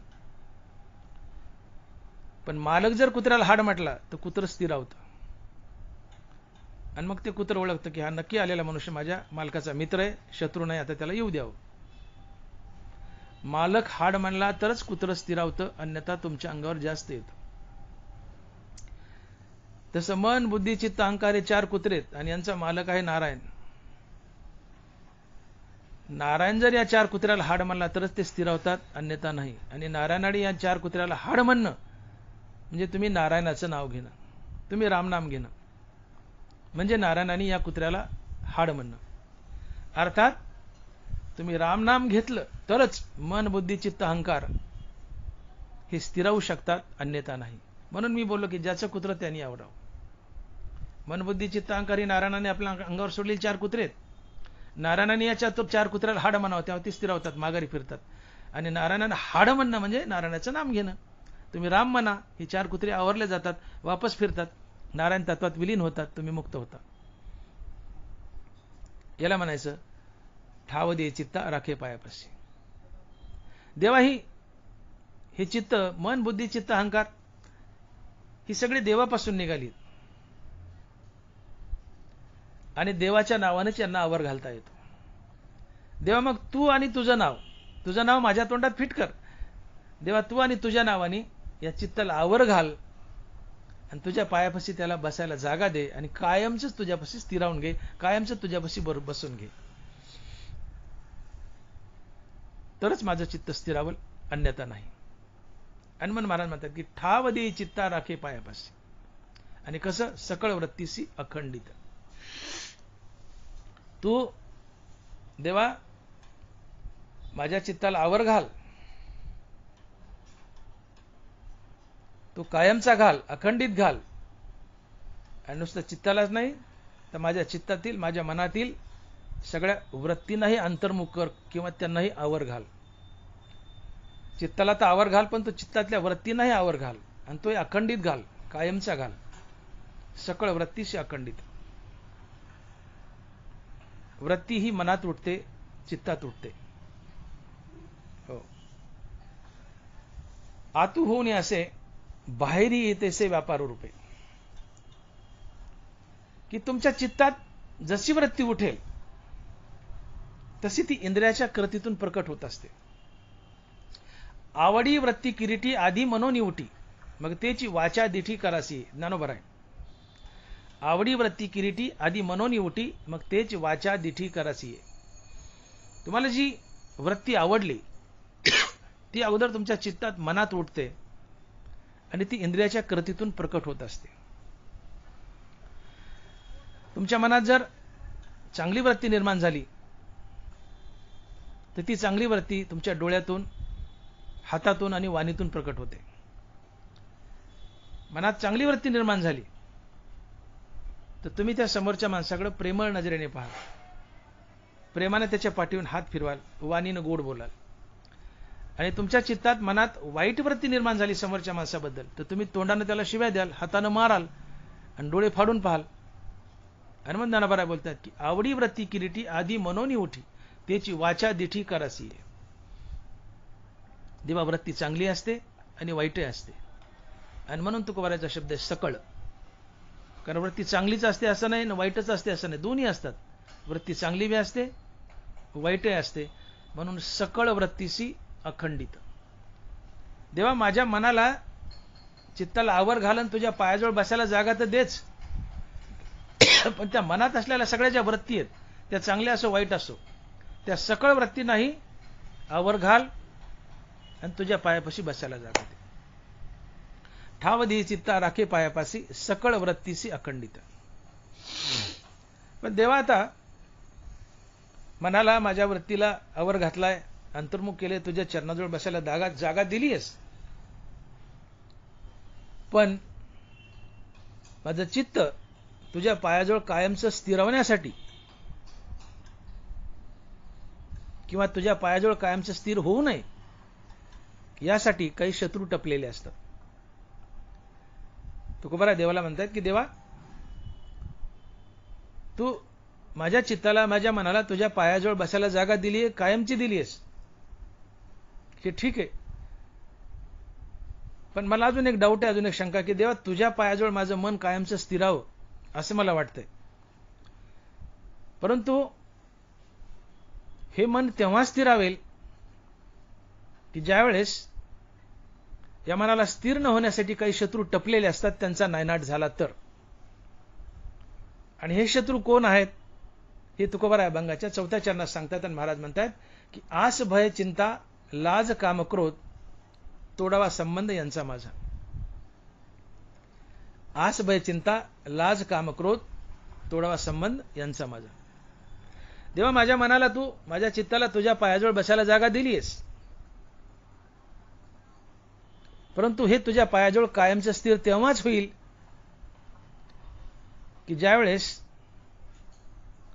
जे काही शत्रू टपलेले असतात की याने स्थिर होऊ नये, माझ्या मनानं तुझ्या पायाजवळ स्थिर होऊ नये यासाठी काही शत्रू टपलेले असतात, ते शत्रू मारलेस तर, माझ्या जीवनातून हकलून दिलेस तर.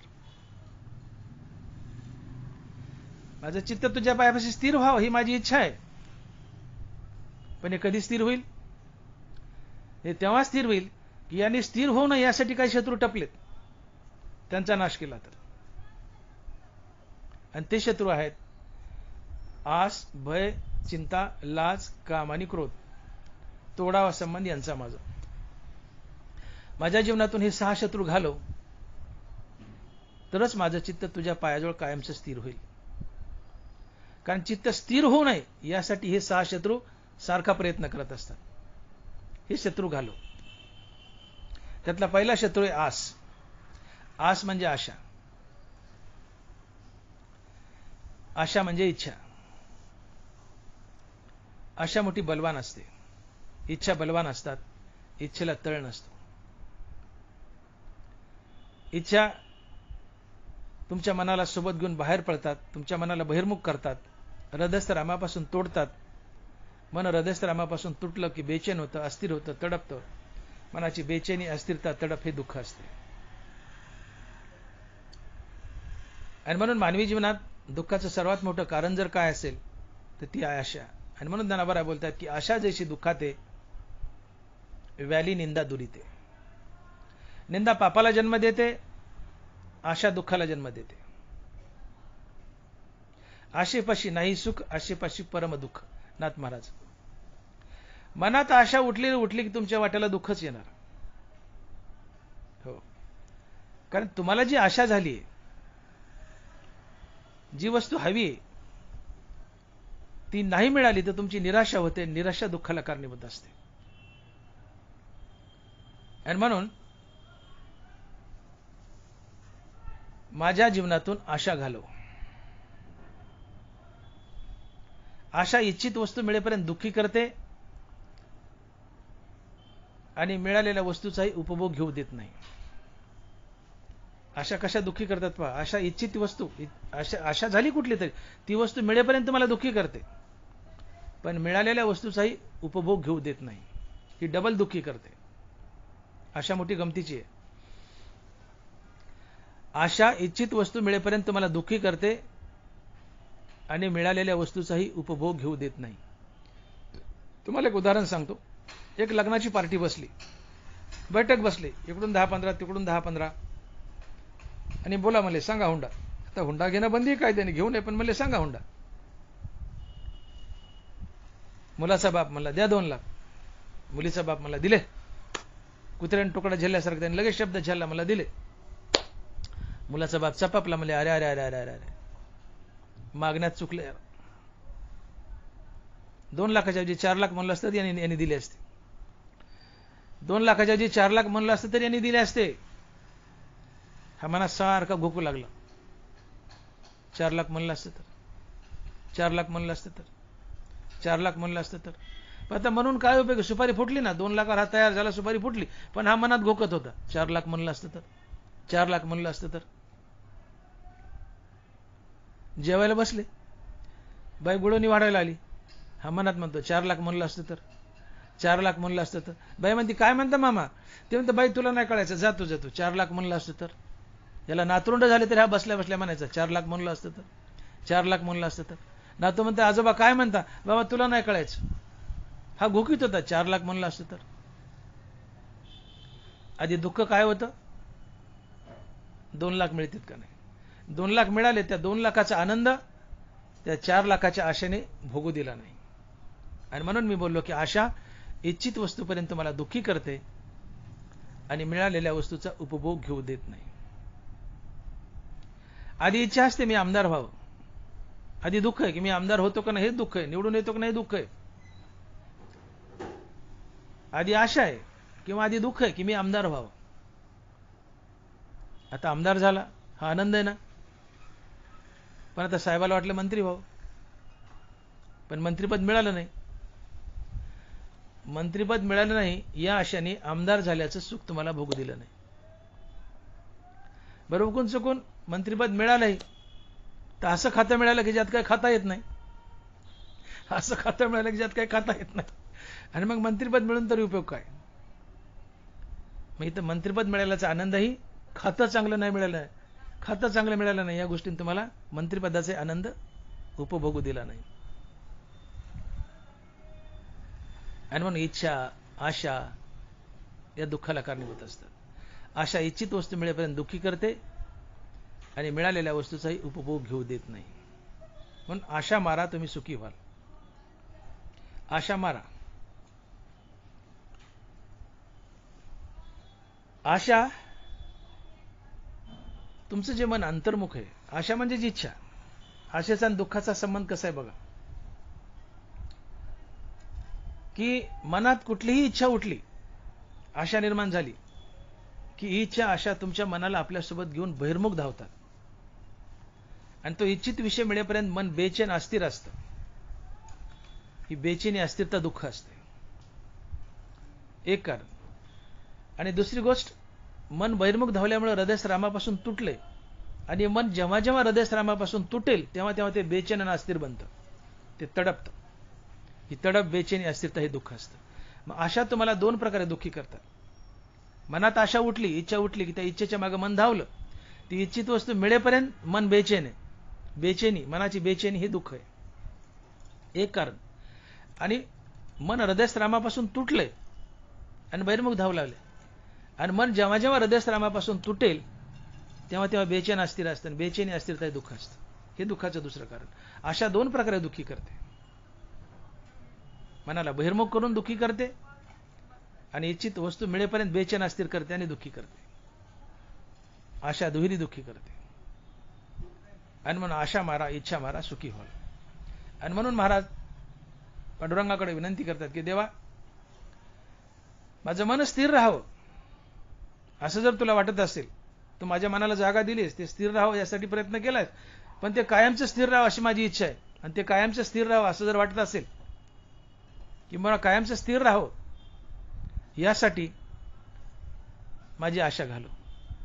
कारण मन स्थिर राहू नये यासाठी प्रयत्न करणारा पहिला शत्रू कोण आहे? आशा आहे. आशा माझ्या मनाला तुझ्या पायाजवळ कायमचं स्थिर राहू देत नाही. कारण आशा मनात उठली की त्या आशेच्या मागे, इच्छेच्या मागे मन धावणार आणि तुझ्या पायापासून मन तुटणार. तुझ्या पायापासून तुटलं ते तडपणार, बेचैन होणार. बेचैनी, अस्थिरता हे दुःख आहे. शेवटी माझ्या जीवनात दुःख आलं देवा, मला ते तर नकोय, मला दुःख नकोय. म्हणून माझ्या मनाला कायमचं तुझ्या चरणाजवळ स्थिर करायचं असेल तर माझ्या आशा मार. आशा मनाला देवाच्या पायापासून दूर घेऊन जातात, इच्छित वस्तू मिळेपर्यंत बेचैन करतात, अस्थिर करतात. अस्थिरता, बेचैन हे दुःख असते. आणि देवाच्या पायापासून मन तुटलं की ते बेचैन, अस्थिर होतं. अस्थिरता, बेचैनी दुःख असते, ते तडपतं.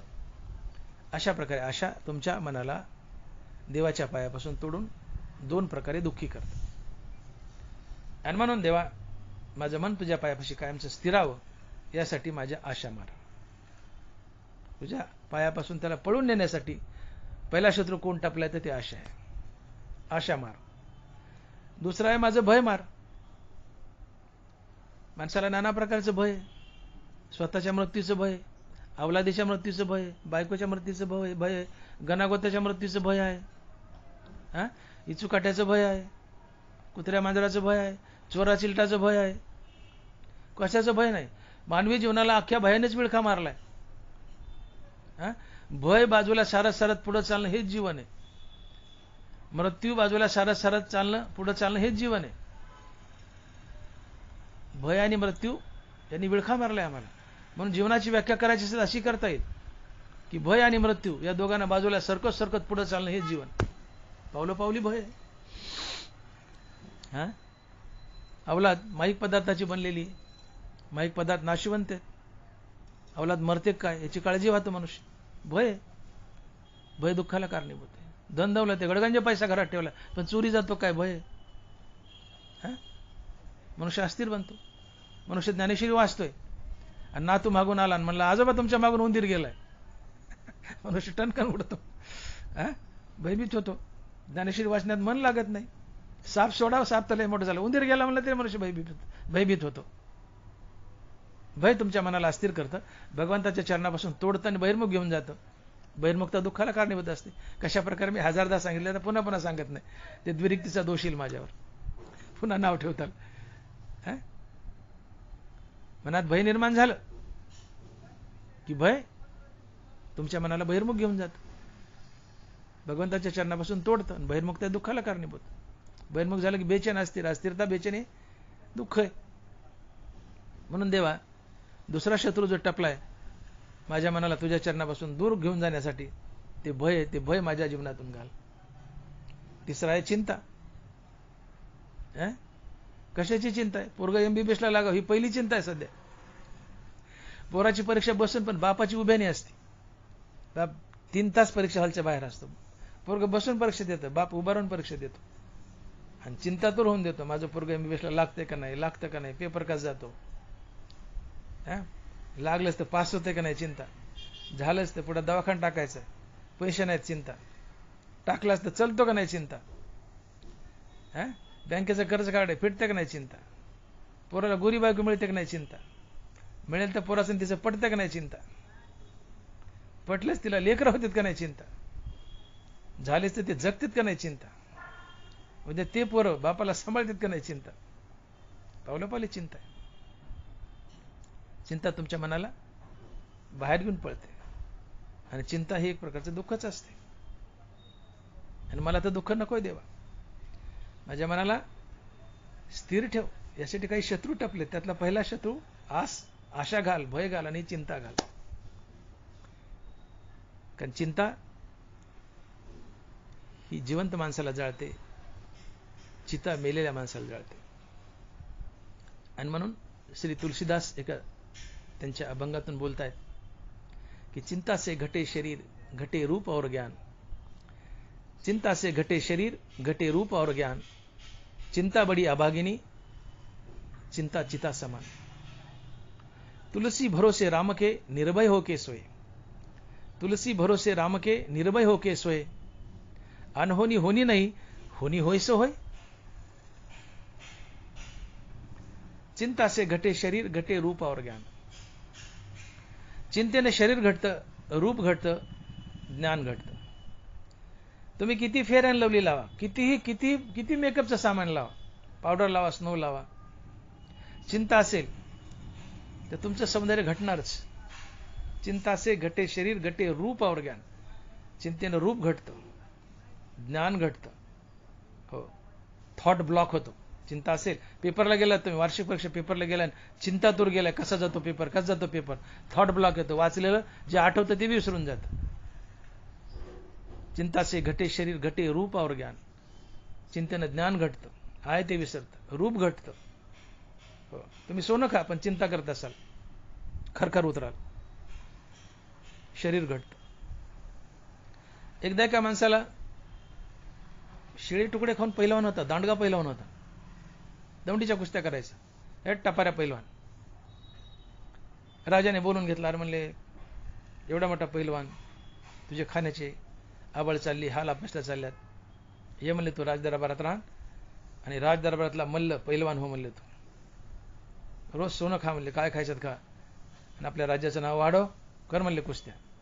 पण म्हणले एक आट आहे तुला, म्हणले काय, रोज 6 वाजता बरोबर मारुतीराला दिवा लावायचा, 6 वाजता मारुतीराला दिवा लावायचा, आणि 6 मिनिटाच्या पुढे किंवा मागे एकही मिनिट झालं तुला फाशी देईल म्हणले मी. ते म्हणलं ठीक आहे, काय 6 वाजता लावायचा दिवा, फुकट खायला मिळते, पहिलं आणखी आहे. अहो कुठं गेले त्याला 6 दिसू लागले ना, 1 मिनिट पुढे मागे झालं की फाशी आहे, ती फाशी दिसू लागली. त्या चिंतेने खरखर उतरलं ना, 1 मिनिट जर मागे पुढे झाला 6ला तर फाशी देतोय राजा. खरखर उतरलं, चिंता से घटे शरीर, मरायला झालं. राजाकडे गेलं, म्हणलं राजा माझ्या शिळ्या भाकरी बारे म्हणले, मला तुमचं सोनं नको म्हणले, मला 5 पक्वानं नको. का ते त्या 6च्या टायमाने 1 मिनिट मागे पुढे झालं की तुम्ही फाशी देताल, त्या चिंतेने मी खरखर उतरलो, माझ्या काही अंगी लागा ना, मला नको म्हणले, माझ्या शिळ्या भाकरीच बऱ्या. चिंता असे घटे शरीर, आपण जे म्हणतो ना अंगी लागत नाही. नाना प्रकारचे चांगले पदार्थ खातायत तुम्ही, पण चिंता करतायत. चिंता केल्यामुळे सिम्पॅथेटिक नर्वस सिस्टीम स्टिम्युलेट होते. आमच्या वैद्यकीय शास्त्रात सिम्पॅथेटिक नर्वस सिस्टीम स्टिम्युलेट होते. या सिम्पॅथेटिक नर्वस सिस्टीममुळे ॲड्रेनालिन नावाचा एक पदार्थ तयार होतो. सिम्पॅथेटिक स्टिम्युलेशन, चिंतेमुळे सिम्पॅथेटिक स्टिम्युलेशन झालं की त्यातून ॲड्रेनालिन बाहेर पडतं. ॲड्रेनालिन नॉर ॲड्रेनालिन, हे ॲड्रेनालिन बीपी तर वाढवतंच, तुमचा बीपी वाढवतं, हार्ट अटॅक अर्धांग येतात. पण यासोबत हे ॲड्रेनालिन मसल मधलं प्रोटीन काढून घेतं आणि प्रोटीन साखरेत बदलवतं. तुम्हाला स्ट्रेस डायबिटीस होतो आणि मसल मधलं प्रोटीन काढून घेतल्यामुळे तुम्ही खंगता, मरकट दिसता, खंगून जाता, आणि म्हणून खाल्लेलं अंगी लागत नाही सिम्पॅथेटिक ओव्हर स्टिम्युलेशनमुळे. आणि म्हणून चिंता से घटे शरीर घटे रूप और ज्ञान, चिंता बडी अभागिनी, चिंता चिता समान. चिंता करू नका, बिंदास जीवन जगा. आपल्या खिशात 10 रुपये आहेत असं म्हणायचं, जगातला सगळ्यात श्रीमंत मी आहे. साई उतना ही दे जा में कुटुंब समाय, मैं भी भूखा न रहूं और साधू भी भूखा न जाए. देवा तेवढंच दे की ज्यात मी आणि माझं कुटुंब खाऊन पिऊन सुखी असेल. दारात एखादा साधू आणि भिकारी आला तर पसाभर त्याला वाढण्यासाठी माझ्यापाशी असेल. साई उतना ही दे जा में कुटुंब समाय, मैं भी भूखा न रहूं और साधू भी भूखा न जाए. अल्पसंतुष्ट जीवन, अल्पसंतुष्ट. तुमची चिंता पळून लावतं. देवाचं नाव तुमची चिंता पळून लावतं. हरिमुखे गाता हरपली चिंता. देवाचं नाव मुखात धारण करा, चिंता पळून जाईल. अल्पसंतुष्ट जीवन जगा, चिंता पळून जाईल. हव्यासामुळे चिंता वाढते. मला पाहिजे पाहिजे पाहिजे पाहिजे, हवंय हवंय. पद असो, प्रसिद्ध असतो, धन असो, दौलत असो, हवंय हवंय, चिंता वाढते, अकाली मरण येतं. मग कमी पैसा मिळून जास्त दिवस जगाव का जास्त पैसा मिळून चिंतेमुळे तृष्णेमुळे लवकर मराव? कोणतं बरे? मला तर वाटतं की कमी पैसा मिळून जास्त दिवस जगाव. जास्त पैसा मिळून त्या चिंतेमुळे लवकर मेलोत. कोल्या कुत्र्यात धन होईल, आपल्या काय पदार्थ पडला, आपण तर मेलो. म्हणून चिंतातुर मन नसावे कदा काळी, हृदयी नामावळी जप करी. जीवनात सर्वात भयानक काय असेल तर चिंता आहे. मी बोललो की खिशात 10 रुपये आहेत पण म्हणावं मी जगातला सगळ्यात श्रीमंत आहे. टनाटन उड्या मारा. कुणी अर्धा ग्लास जर चहा दिला तर वरचा रिकामा पाहू नये, खालचा भरलाय. अर्धा दिला ना, मी संतुष्ट. श्रीमंताकडे कधी बघू नये, गरीबाकडे बघावं. माझ्यापेक्षा काही गरीब आहेत ना, मग त्यांच्यापेक्षा मी बरा आहे. हो, मला देवाने बूट दिला नाही, मी बिना बुटाचा फिरतोय, बिना चपलाचा फिरतोय. मी सुखी आहे. का? कोणाकोणाला पायच नाहीत बूट घालायला, त्यांच्यापेक्षा तर मी बरा आहे. मला चप्पल नाही घालायला म्हणून दुःखी होऊ नका. तुम्हाला चप्पल नाही पण कोणाकोणाला चप्पल घालायला पायच नाहीत, तुम्हाला पाय तरी आहेत, तुम्ही त्याच्यापेक्षा सुखी आहेत. खालच्याकडे बघा, वरच्याकडे बघू नका. अल्पसंतुष्ट जीवन जगा, चिंता पळून जाईल. आयत्यात सुखी राहा, आयत्यात ढेकर द्या. देवा माझ्या जीवनातून चिंता घालो. चिंता गेली, माझं मन तुझ्या पायापाशी कायमचं स्थिर राहील. माझं मन तुझ्या पायापाशी कायमचं स्थिर राहील. देवा माझी लाज घालो. मला लाज वाटते, कशाची? माळ घालायची लाज वाटते. तुकोबाराय बोलले, कंठी मिरवी तुळशी मारा. कंठी मिरवी तुळशी माळा. गळ्यात तुळशीची माळ घालून मिरवा म्हणले, अशी उघडी करा, अशी उघडी करा, जगाला दाखवा म्हणले, मिरवा म्हणले. पण आम्हाला लाज वाटते. बरेचसे लोक म्हणतात आम्ही खात नाहीत बा, मग आपण माळ घाल की. नगवा, लाज वाटते. कीर्तनाला जायची लाज वाटते, कीर्तनात विठ्ठल विठ्ठल म्हणायची लाज वाटते, टाळ्या वाजायची लाज वाटते. ही लाज परमार्थाला आडवी येते. देवा माझी लाज घालू. अहो, लाज कोणत्या गोष्टीची असावी? जुन्या काळात लोक म्हणायचे चाडी चोरी सिंदळकी याची लाज असावी. कामधाम करण्याची, माळीची, देवदेव करण्याची काय लाज असावी? लोकांना कळतच नाही जीवन. लाज परमार्थाला आडवी येते. देवा माझी लाज घालो. ही लाज तुझ्या प्राप्तीला आडवी येते.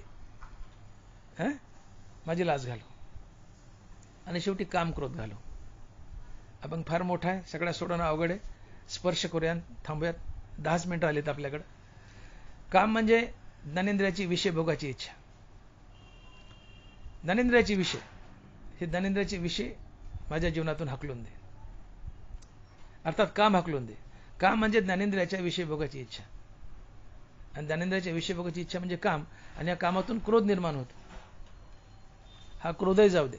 काम गेला की क्रोध जातो.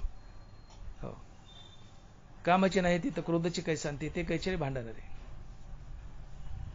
काम मेला, क्रोध मरतो.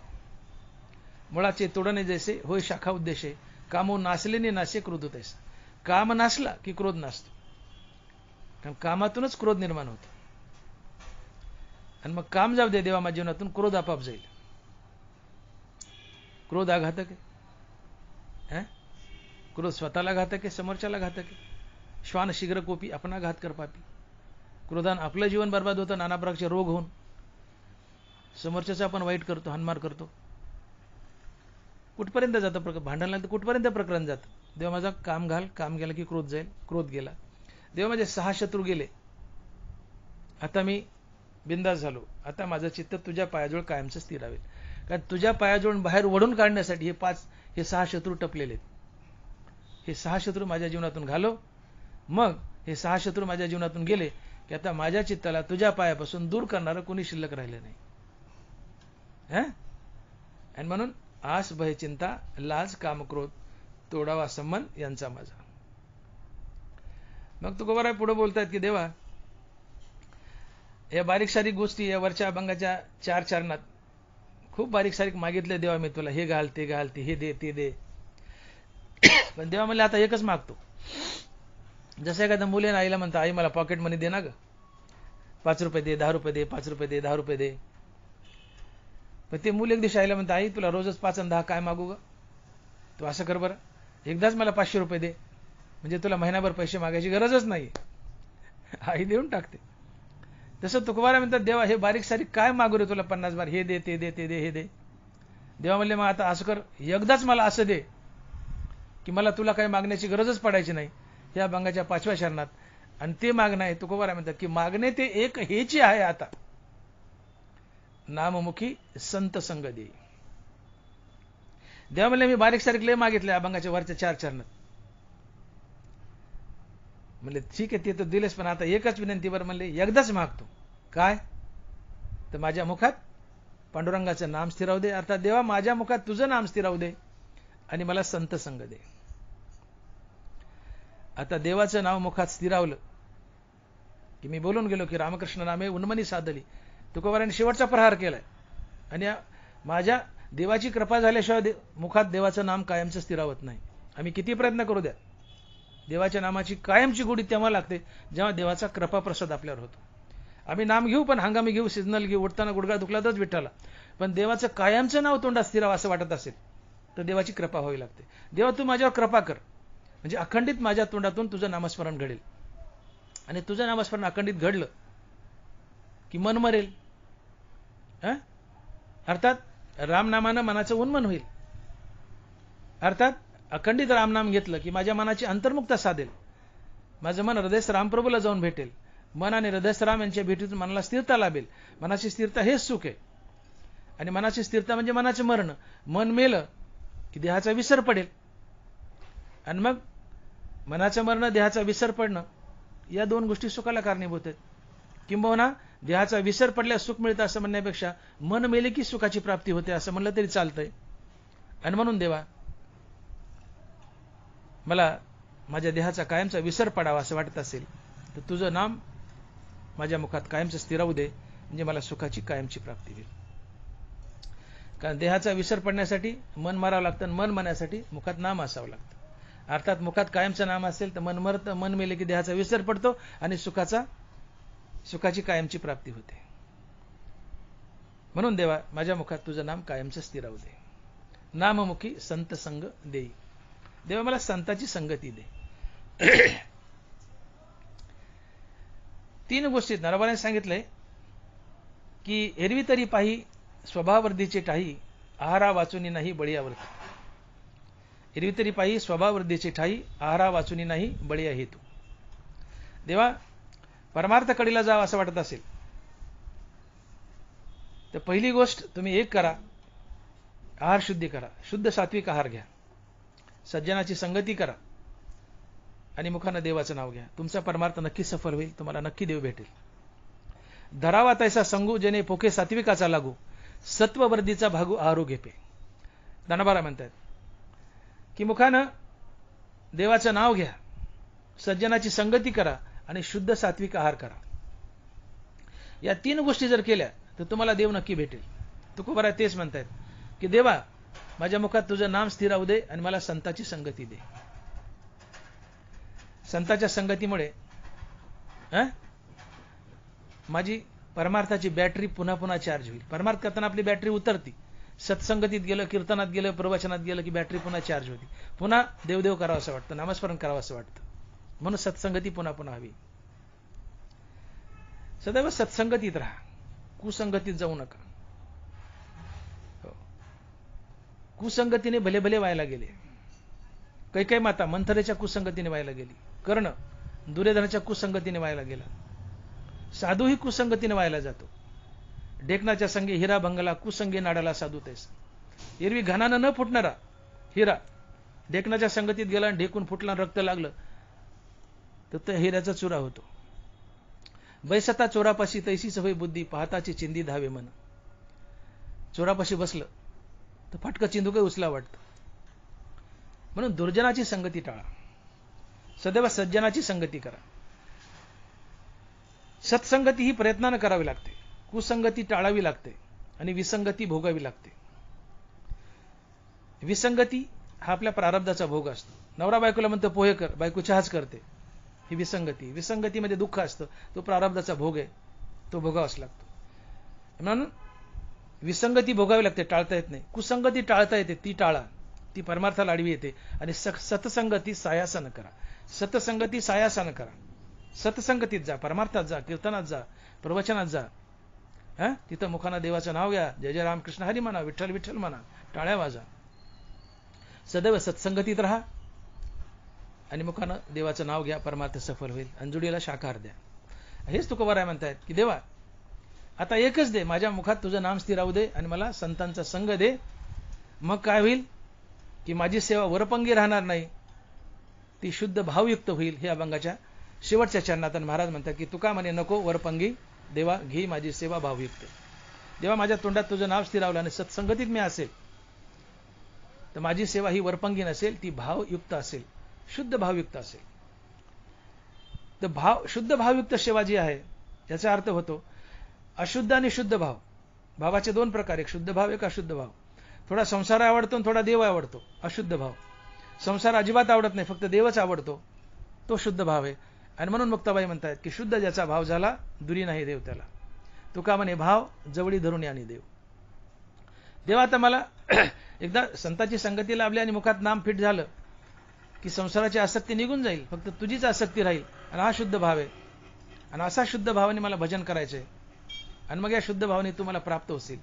आणि म्हणून देवा मला संतांची संगती दे, मुखात नाम स्थिरावू दे, मग माझी भक्ती वरपंगी नसेल, माझा भाव शुद्ध असेल आणि शुद्ध भावाने तू मला भेटशील. आणि म्हणून तुकोबारा म्हणतात की तुका म्हणे नको वरपंगी देवा, घी माझी सेवा भावशुद्ध. विठोबा रखुमाई, जय जय विठोबाय रखुमाई, विठोबाय रखुमाई. तुकोबाराय देवाला या अभंगातून एक मागणी करताय की देवा मला देहाचा विसर पाड. का तर देहाचा विसर पडल्याशिवाय जीवनात सुखाची प्राप्ती होऊ शकत नाही. चकारात्मक सांगितले तरीच हा जीव सुख पावे माझा. हा सिद्धांत सांगितला या दोन चरणात की देवा जेव्हा देहाचा विसर पडेल तेव्हा सुखाची प्राप्ती होते, अन्यथा नाही. म्हणून मला माझ्या देहाचा विसर पाड, तरच मला माझ्या जीवनात सुख मिळेल. आणि मग देहाचा विसर पाडायचा असेल तर मन मरावं लागतं, मन मरायचं असेल तर रामनाम घ्यावं लागतं. रामकृष्ण नामे उन्मनी साधली, अर्थात रामकृष्ण नाम मुखानं घ्या, मनाचं उन्मन होईल, मन मरेल. मन मेलं देहाचा विसर पडेल. देहाचा विसर पडणं हे सुख असते. दुसरी गोष्ट रामनामानं मनाची अंतर्मुक्ता साधेल. अंतर्मुख झालेलं मन हृदयस्थ रामाला भेटेल. मन आणि हृदयस्थ राम यांच्या भेटीतून मनाला स्थिरता लाभेल. मनाची स्थिरता हेच सुख असते आणि मनाची स्थिरता म्हणजेच मन मरणं. आणि मग मनाला स्थिरता लाभली, मन मेलं की देहाचा विसर पडतो. आणि म्हणून मग मनाचं मरण, देहाचा विसर या दोन्ही गोष्टी म्हणजे सुख. किंबहुना देहाचा विसर पडल्यावर सुख मिळतं असं म्हणण्यापेक्षा मन मेलं की सुख मिळतं असं म्हणलं तरी चालतंय. आणि म्हणून देवा माझी एक विनंती आहे, माझ्यावर एक उपकार कर देवा. तुकोबारा देवाच्या दारात उभे आणि म्हणतात की देवा माझ्यावर उपकार कर. काय कर तर मला देहाचा विसर पाड. देहाचा विसर पडणं हेच सुख आहे. देहाचा विसर पडला तरच सुख मिळेल किंवा देहाचा विसर पडणं हेच सुख आहे. देहाचा विसर पडण्यासाठी मन मरावं लागतं, मन मरण्यासाठी देवाचं नाव घ्यावं लागतं.